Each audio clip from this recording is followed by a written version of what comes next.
The sun beat down on the Ontario Motor Speedway, casting long shadows and illuminating the vast expanse of the venue.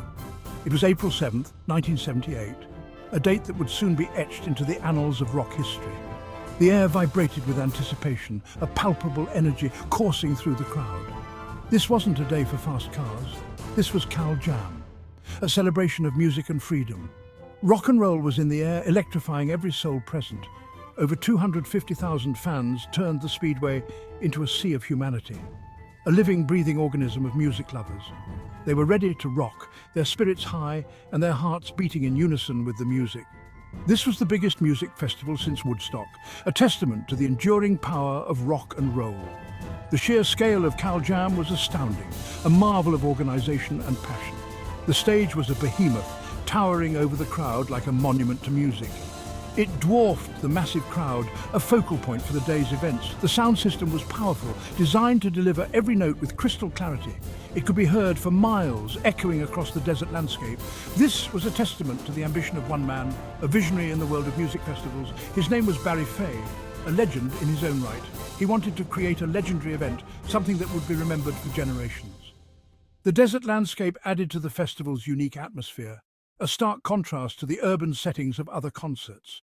It was a world away from the everyday, a temporary escape into a realm of music and camaraderie. The heat, the dust and the sheer vastness of the venue created an almost surreal experience, a dreamlike state fueled by music. It was a rock and roll pilgrimage, a journey to the heart of the music. Fans were there to celebrate music, to lose themselves in the rhythm and the lyrics. They were there to be part of something special, a moment in time that would never be repeated. Cal Jam. 1978 was more than just a concert. It was an event that transcended the ordinary.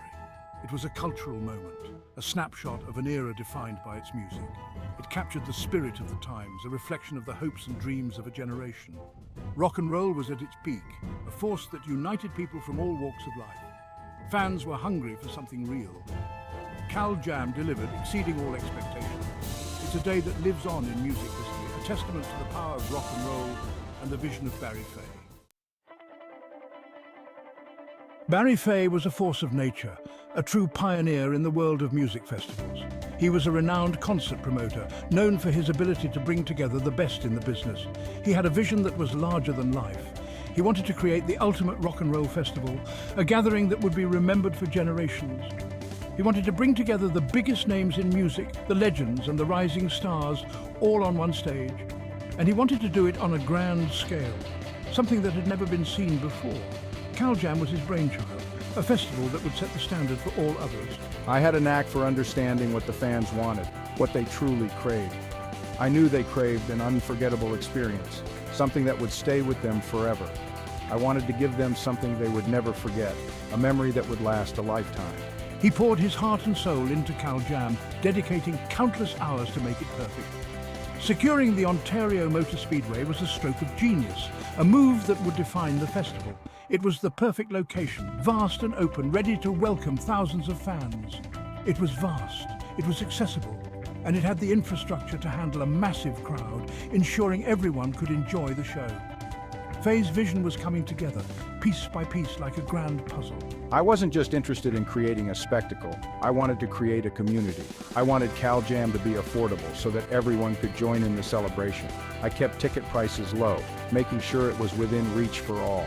I wanted to make the festival accessible to everyone, regardless of their background or financial situation. I believed that everyone should have the chance to experience the power of live music, to feel the energy and the magic that only a live performance can bring. The Cal Jam 1978 lineup was legendary, a true testament to the golden era of rock. It read like a who's who of rock and roll royalty, featuring some of the biggest names in the industry. Headlining the show were the undisputed kings of rock, Aerosmith, who were at the peak of their career. They were at the height of their powers. Their performance was electrifying, leaving the audience in awe. But the lineup went far beyond the headliners, offering a rich tapestry of rock talent. Ted Nugent brought his signature brand of high-octane rock and roll, captivating the crowd with his intense energy. Heart, fronted by the powerful vocals of Ann and Nancy Wilson, delivered a set that showcased their musical prowess and dynamic stage presence. Cal Jam wasn't just about established acts. It was a melting pot of musical talent. it was also a platform for up-and-coming artists, giving them a chance to shine on a grand stage. Van Halen, then a relatively unknown band from Pasadena, blew the crowd away with their raw energy and Eddie Van Halen's groundbreaking guitar skills, making an unforgettable impression. Their performance became the stuff of legend, a defining moment in their career. It helped launch them to superstardom, solidifying their place in rock history. From established icons to rising stars, Cal Jam 1978 had something for everyone, a true celebration of rock. It was a celebration of the diversity and power of rock and roll, bringing together fans from all walks of life. It cemented Cal Jam's place in music history, a festival that would be remembered for generations. Staging an event as massive as Cal Jam was a logistical nightmare. Over 250,000 fans descended on the Ontario Motor Speedway. The sheer number of people presented a unique set of challenges. Traffic management was a major concern. Thousands of cars converged on the speedway. Organizers created a system of shuttle buses. They ferried attendees from outlying parking lots to the festival grounds. Security was paramount. Faye and his team worked closely with local law enforcement. They ensured the safety of the massive crowd. Despite the challenges, Cal Jam was remarkably peaceful. Food and water were essential. Organizers set up numerous concession stands. They provided much-needed sustenance to the throngs of hungry and thirsty fans.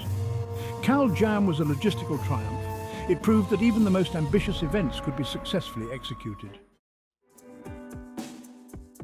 The success of Cal Jam 1978 paved the way for bigger and bolder things. The festival returned in 1980, 1981 and 1982. Each year saw an expansion in scale and ambition. Lineups continued to impress. They featured a mix of established stars and emerging talent. Cal Jam 1981 saw the addition of a second stage. This allowed for even more bands to perform. Cal Jam became more than just a music festival. It was a cultural phenomenon. It attracted vendors selling everything from clothing to crafts. It became a celebration of music, art, and counterculture. The festival's growth was a testament to its enduring appeal. Cal Jam was more than just a concert. It was an experience. It was a chance for fans to come together. It was a chance to celebrate their shared love of music. As Cal Jam grew, it wasn't without its share of controversies and challenges. Ticket prices, though initially kept low, inevitably rose. This led to some criticism from fans. The increasing size of the festival also brought about logistical issues. Traffic congestion worsened, wait times for food and restrooms grew longer. There were also concerns about drug use and rowdy behavior. While Cal Jam remained relatively peaceful, there were incidents. These incidents tarnished the festival's image. The final Cal Jam took place in 1982. It marked the end of an era. The festival had become a victim of its own success. Rising costs, logistical challenges, and changing musical tastes contributed to its decline. Despite its demise, Cal Jam left an indelible mark on music history. It was one of the largest and most successful music festivals of its time. It helped to define an era of rock and roll. Cal Jam became a benchmark. It set the bar for future music festivals. Its influence can still be felt today. Cal Jam's impact on the music industry was profound. It helped to solidify the concept of the large-scale music festival. It paved the way for events like Coachella, Lollapalooza, and Bonnaroo. Cal Jam demonstrated the power of bringing together a diverse lineup of artists. It created a blueprint for future festivals. These festivals continue to attract hundreds of thousands of attendees each year. The festival's legacy extends beyond the music industry. It also had a significant cultural impact.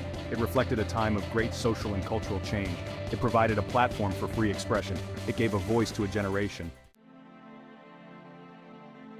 Cal Jam's rise and fall offer valuable lessons for the future of music festivals. Organizers must prioritize logistics. They must address issues like traffic congestion, crowd control, and security. Sustainability is also crucial. Festivals have a responsibility to minimize their environmental impact. They must adopt eco-friendly practices. Most importantly, festivals must remain true to their roots. They must provide a platform for artistic expression. They must create a sense of community. They must offer an unforgettable experience for attendees. Cal Jam may be gone, but it is far from forgotten. Its spirit lives on. It lives on in the countless music festivals that have followed in its footsteps. It lives on in the memories of those who were fortunate enough to experience it firsthand. Cal Jam was a testament to the power of music. It was a celebration of youth, freedom, and the enduring allure of rock and roll. It remains an iconic moment in music history. It is a reminder of a time when anything felt possible.